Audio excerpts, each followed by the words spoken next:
जय हिंद। कल रात में जो इलाहाबाद हाई कोर्ट है उसकी जो vacancy group C group D और स्टेनोग्राफर का जो नोटिफिकेशन है वो जारी हो गया है। लगभग इसमें आपको 3300 प्लस पद हैं। तो जिन लोगों को स्टेनो आती है उनके लिए 1100 पद हैं, और सिंपल इंटर और जिनको टाइपिंग आती है उनके लिए 150 पद हैं ग्रुप सी के। ये ग्रुप सी के वो पद होते हैं, इसमें इलाहाबाद हाई कोर्ट ज़रूर लिखा है, लेकिन इसका ये मतलब नहीं कि आपको ज्वाइनिंग इलाहाबाद हाई कोर्ट में मिलेगी। ये वैकेंसी होती है एक्चुअली सिविल कोर्ट में जो कर्मचारी होते हैं, जो ग्रुप सी की वैकेंसी होती है, और इसमें ग्रुप डी की भी लगभग 1700 वैकेंसी है। ये सब सिविल कोर्ट की वैकेंसी है। तो कल नोटिफिकेशन जारी हो गया है। इसका सिलेबस होता है पहले वही प्रीलिम्स होगा। प्रीलिम्स में 25 नंबर की मैथ्स आती है, 25 की रीजनिंग, 25 की हिंदी और 25 की इंग्लिश आती है। पेपर मॉडरेट आता है, लेकिन इसकी कट ऑफ काफ़ी हाई रहती है। तो इसलिए जो है जिनको भी प्रिपरेशन करनी है उनको बहुत बिल्कुल स्ट्रेटजिक तरीके से इसमें प्रिपरेशन करनी होगी। और इलाहाबाद हाई कोर्ट का जो सिलेक्शन प्रोसेस है, जो रिक्रूटमेंट प्रोसेस है, वो काफ़ी तेज़ होता है, और हालांकि धांधली भी तेज़ ही होती है। तो इसीलिए कट ऑफ इतनी ज़्यादा जाने का एक ये भी रीज़न है। खैर वो सारी चीज़ें तो होती ही हैं, लगभग हाई कोर्ट की सारी वैकेंसीज़ में होती हैं, लेकिन आप ये मान के चलिए कि हम लोग को तैयारी करके और इन सब चीज़ों को अवॉइड करके तैयारी करनी चाहिए, और तभी सिलेक्शन होता है। पहले से ही ये सोच लेना कि धांधली होगी, हमारा नहीं होगा, ये सब सारी चीज़ें बाद में होती हैं। अपना बेस्ट देना चाहिए। बाकी सिलेक्शन अगर आप बहुत अच्छी मेहनत करते हैं, ये मान के चलते हैं कि नहीं 1000 पोस्ट तो हैं, लेकिन 500 पोस्ट ही कंसिडर करके चलते हैं, उस 500 में से मुझे चयनित होना है, तो आप डेफिनेटली चयनित होंगे। अब इसमें जो टाइपिंग होती है वो इंग्लिश में 30 होती है, हिंदी में 25 होती है। इंग्लिश में सबसे बड़ा सवाल होता है, हिंदी में सबसे बड़ा सवाल होता है कि इसमें फ़ॉन्ट कौन सा मांगा जाता है। तो फ़ॉन्ट इसमें मंगल मांगा जाता है। मंगल में 2 फ़ॉन्ट होते हैं, आप लोगों को पता होगा, एक इनस्क्रिप्ट और एक रेमिंगटन गेल। जो रेमिंगटन गेल होता है वो लगभग कुर्तिदेव के जैसा ही होता है। कुछ जो कोड होते हैं वो थोड़ा चेंज होते हैं, बाकी लगभग कुर्तिदेव के जैसा होता है। और इसमें लेकिन मंगल इनस्क्रिप्ट मांगा जाता है, जो 25 वर्ड पर मिनट की। इसमें तो वही आपको लगभग 250 वर्ड मिलेंगे हिंदी में टाइप करने के लिए 10 मिनट में, और 300 वर्ड लगभग मिलते हैं आपको इंग्लिश में टाइप करने के लिए। इसमें जो टाइपिंग का जो मैटर होता है वो काफ़ी अच्छा होता है। लगभग आपको इंग्लिश में आपको काफ़ी बड़े बड़े वर्ड्स मिलेंगे, और इसमें क्वालिफाइंग नहीं होता है। सबसे बड़ी बात होती है कि इसमें आपको अगर आप गलतियां करते हैं, जैसे गलती करते हैं, मान लो आपने 10 गलतियां की, तो आपका 1 नंबर कट कर दिया जाता है। ठीक है, तो ये सारी चीज़ें होती हैं, और आपको एक टाइपिंग करने के लिए आपको जो है 10 मिनट का टाइम दिया जाता है। अगर आप जितनी गलतियां करते हैं, इसमें क्वालिफाइंग और डिस्क्वालीफाइंग कुछ नहीं होता है, जितनी गलतियां करेंगे उतने नंबर आपके कट करके आपको नंबर प्रोवाइड करा दिए जाते हैं, और वो नंबर आपके मेरिट में ऐड होते हैं।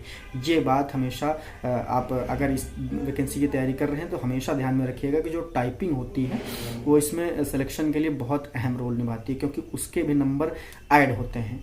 जैसे इलाहाबाद अभी ARO का एग्ज़ाम हुआ था, तो मैंने भी एग्ज़ाम दिया था, और उसमें जो टाइपिंग थी उसके नंबर ऐड हो रहे थे। जो सिलेक्शन प्रोसेस में जो कट ऑफ बननी थी उसमें ऐड हो रहे थे।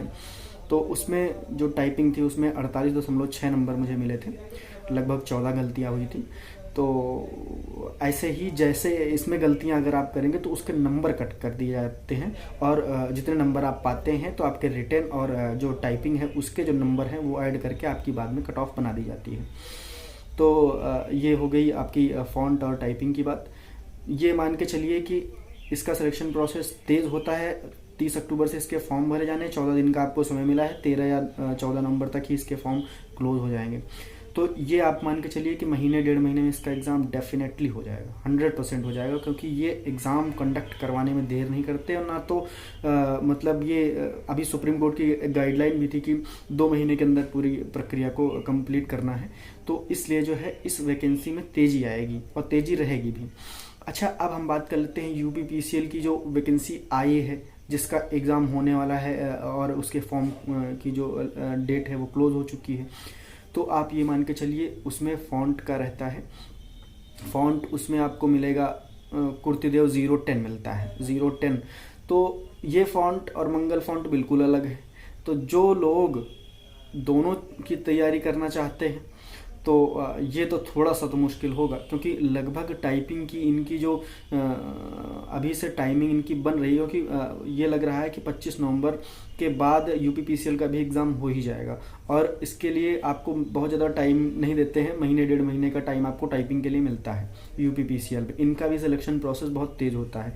तेज़ ऐसे होता है, जब तक एग्ज़ाम नहीं करवा लेते हैं तब तक तो सोए रहते हैं, जैसे ही एग्ज़ाम करवा लेते हैं फिर इन रिज़ल्ट देने में और टाइपिंग करवाने में देर नहीं करते हैं। तो अब ये असमंजस की स्थिति ये हो गई है कि अगर हम तैयारी करें तो एएचसी ग्रुप सी की करें या कि यूपीपीसीएल ग्रुप सी की करें। तो देखिए ग्रेड पे दोनों का अलग अलग है। देखिए उसमें क्या है, 2000 और 1900 दोनों है ग्रुप सी में। एएचसी में आपको 2000 ग्रेड पे भी मिल सकती है और 1900 भी मिल सकती है। इसमें आपका ग्रेड पे 2600 है। बात ये है कि ये कॉरपोरेशन की नौकरी है यूपीपीसीएल। हाँ, होती गवर्नमेंट की ये भी है, लेकिन कॉरपोरेशन जुड़ा हुआ है और वो प्योर गवर्नमेंट है, हाई कोर्ट की है जॉब। तो आप अपने हिसाब से डिसाइड कर सकते हैं। लेकिन अगर देखा जाए कि जो अच्छी वैकेंसी कौन सी है जिसमें स्टेबिलिटी बहुत अच्छी है, तो वो एएचसी ग्रुप सी की ही है। बाकी यूपीपीसीएल में भी आप लोगों को पता है कि बहुत सारी सुविधाएं मिलती हैं। सुविधाएं का मतलब आपका एक कनेक्शन फ्री हो जाता है, उसमें आपको लाइट बिल कभी नहीं देना होता है। और 2600 ग्रेड पे की नौकरी है, तो लगभग आपका वही 32-33 हज़ार रुपये आपको मिलेगा। और यहाँ पे आपको बहुत ज़्यादा 24 से 26 हज़ार रुपये के बीच में मिलेगा। एएचसी ग्रुप सी की हम बात कर रहे हैं। तो ये सारी चीज़ें हैं। अब आप लोग फ़ॉन्ट को देख लीजिए। जो लोग मैनेज कर सकते हैं दोनों फ़ॉन्ट, तो दोनों फ़ॉन्ट मैनेज कर सकते हैं तो बहुत ही अच्छी बात है। नहीं तो फिर अगर आप नहीं मैनेज कर पा रहे हैं, नहीं मैनेज कर सकते हैं, तो किसी एक ही फ़ॉन्ट और किसी एक ही वैकेंसी के प्रति डेडिकेटेड रहिए। और दोनों ही वैकेंसी अपनी अपनी जगह पे सही हैं। बाकी कोई क्वेरी हो तो आप लोग कमेंट बॉक्स पे ज़रूर कमेंट करिए। वीडियो अच्छा लगे तो सब्सक्राइब करिए चैनल को। जय हिंद।